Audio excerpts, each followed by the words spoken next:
Hey everybody, Lego Lord here, and welcome to what I believe will be an amazing review today. So, as you can see, we have the new Atari 2600, and I have to say, I think this is one of my new favorite sets. It's definitely in the top 5. Because, while unfortunately I could not get the real 2600, there will be a surprise later in this video, so stick around for that. Alright, so to start, I guess we'll use the actual console.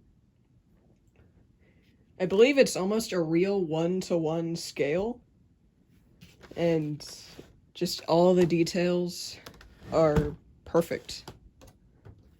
Like I said, I don't own the real thing, but I have something close enough. And you can plug the controller in the back, just like the real port.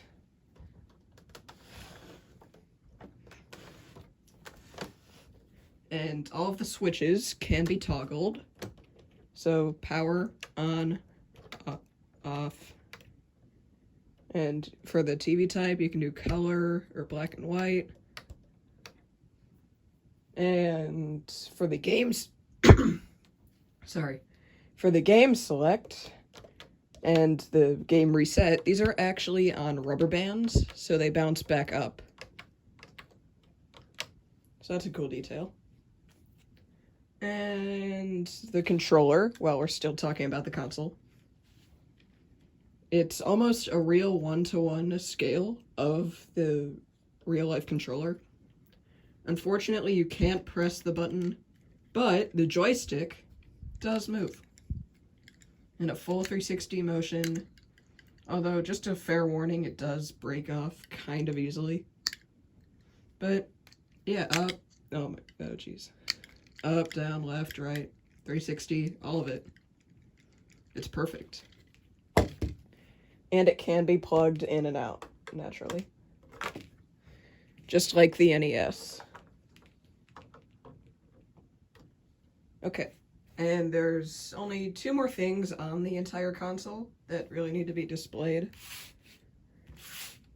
Of course, we got some nice Atari printed bricks. I'm a massive fan of those because if you like to make mocks, I'm sure you like those too. Alright, for the final massive feature of the console itself, you can slide back the entire top and it folds up in 80s kids' bedroom. So I'm actually gonna take the phone off here. Alright. So we've got a kid wearing an Atari shirt. You're not going to find that shirt anywhere else. And he's holding a little brick-built controller. And you can see the little soda can and the stack of cartridges. Then the actual Atari. And he's got Asteroids loaded up on the TV. Reminds me a lot of the NES TV because it's like really blocky and just big. He's got some roller skates, a cat, phone, and posters. That one's for Asteroids. And the boombox, and some action figures. And a really interesting detail that I noticed. This kid might be a time traveler, because if this bedroom is supposed to be from the 80s, Johnny Thunder came out in the 90s. So I think this kid might be a time traveler.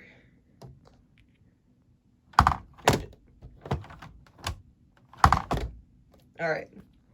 So now we can move on to this little brick-built shelf. Excuse me while I just replace the phone. That's better. Okay. So as I was saying, we have a brick-built shelf, which can fit 3 cartridges. So I guess we'll start off with Adventure. You can pull it out. And yes, for each one, I will be plugging it into the actual console. Here, I'll bring that a little closer. So you can plug it in. And it's got Lego version of the actual cartridge art.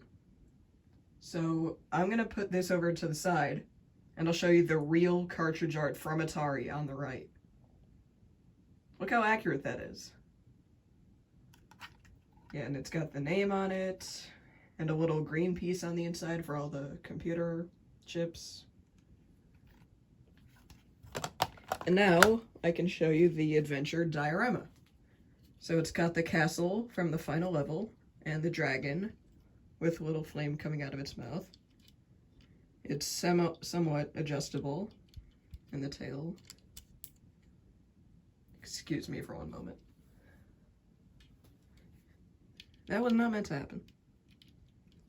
And it's got the little well in the center. And one really cool thing about this, try and guess what that is before I tell you. It's only those two pieces in the back. Alright, here we go. So that's actually an egg in a nest, which is a reference to the fact that Adventure was the first video game to ever have an Easter egg. If you've watched Ready Player One, I'm sure you know all about that. Alright. Now we can move on to Asteroids.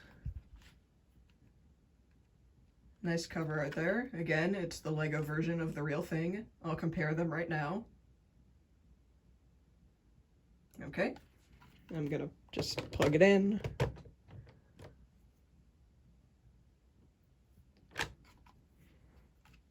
And the Asteroids Diorama is probably my favorite one out of the three, just because you can tell how dynamic it is. So you've got 4 floating asteroids. One used to be an asteroid, which was now blown up by the spaceship that you drive. It can be tilted, but it's not really meant for that. You're supposed to aim it at the explosion to make it look like it just occurred. That's a really nice build, though.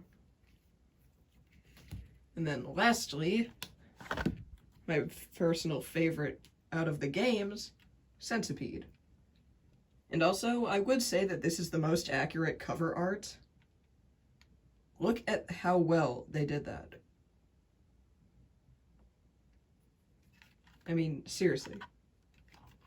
And then I'll just plug it in for fun. And we've got the little centipede diorama. Nice brick-built centipede with the different mushrooms. The centipede is fully posable. Yes, everything. Okay. And it's got some nice earth and dirt surrounding it. Like it's actually on the ground.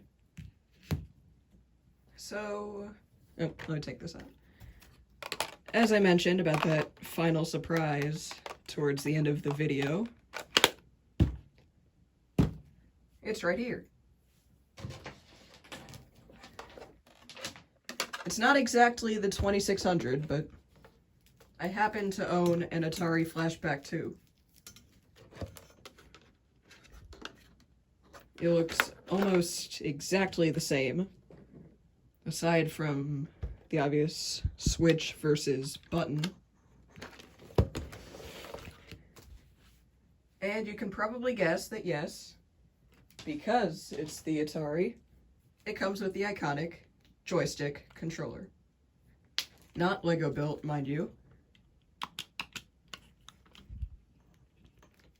Here we go, look.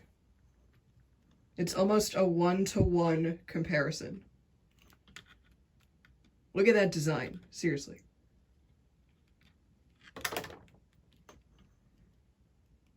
The real thing versus the Lego version. If you looked at it from far away, you probably wouldn't even be able to tell. And yes, just like the Lego version, you can plug it in. That's not plugged in because it's too far in front of the camera. So this has been my Lego review. I hope you enjoyed, and I will see you in the next one.